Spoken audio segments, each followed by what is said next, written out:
Hello and welcome back to the third episode of Valorant 101. Last episode we covered agent selection, and in this video we'll be going over the basics of aiming. So let's get started. Aim can be broken down into three different parts. The first and most important part is pre-aiming, which is being able to properly place your crosshair where you predict the enemy is going to be without even seeing them. Second is flicking, which is adjusting your crosshair so that it is on target.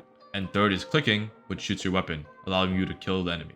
The reason why I say pre-aiming is the most important part of aim is because if you pre-aim properly, the majority of the time you won't even need to flick or adjust your crosshair, you just need to click, which significantly reduces your time to kill.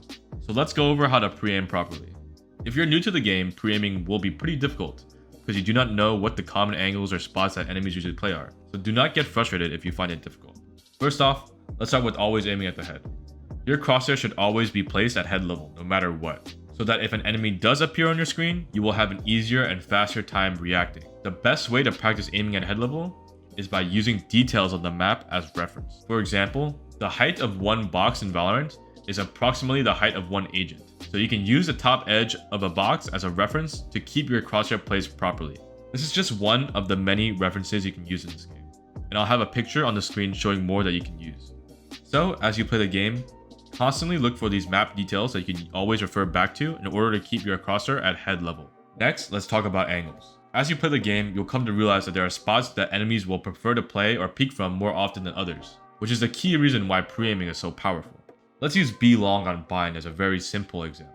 As an attacker peeking into B long, there are two common spots that an enemy will usually play. One is this angle on the left right here, and the other is on the right over here.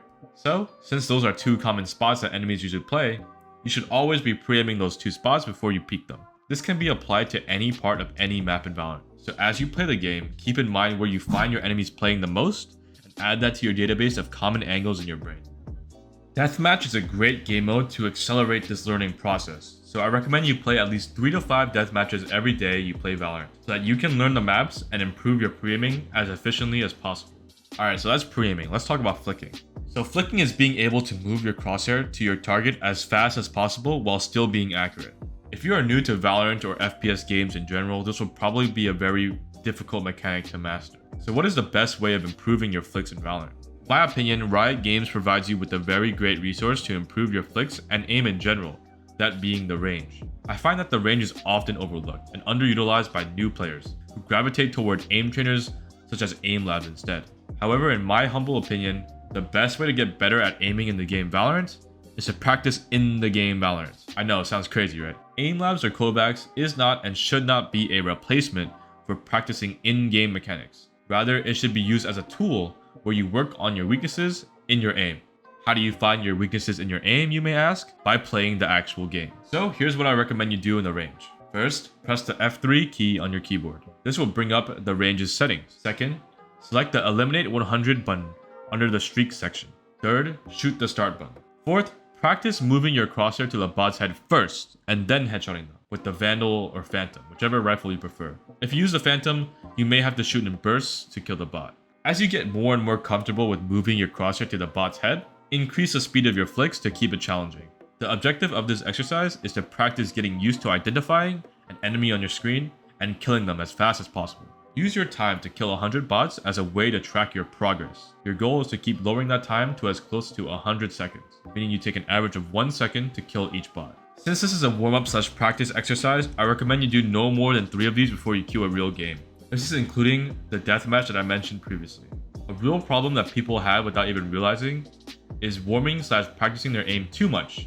So much so that they spend hours aim training only to play 1 or 2 games every day. Do not overdo it. It's called warm-up for a reason. You should be spending more time playing the game than aim training. Lastly, we have clicking. This is pretty self-explanatory and may sound dumb.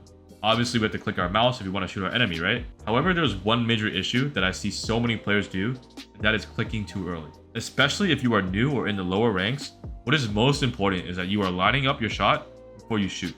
There's a reason why people say take aim and then fire, and not fire and take aim. Take that extra half a second to better line up your shot, and if you die during that half a second, you are probably going to lose that aim duel anyway. The point is that you are training your muscle memory to aim for the enemy's head before shooting, so that as you play the game and continue to train this muscle memory, you'll be able to flick onto your opponent's head much faster, resulting in a much shorter time to kill. Also implement this concept into your death matches to accelerate this learning process as well.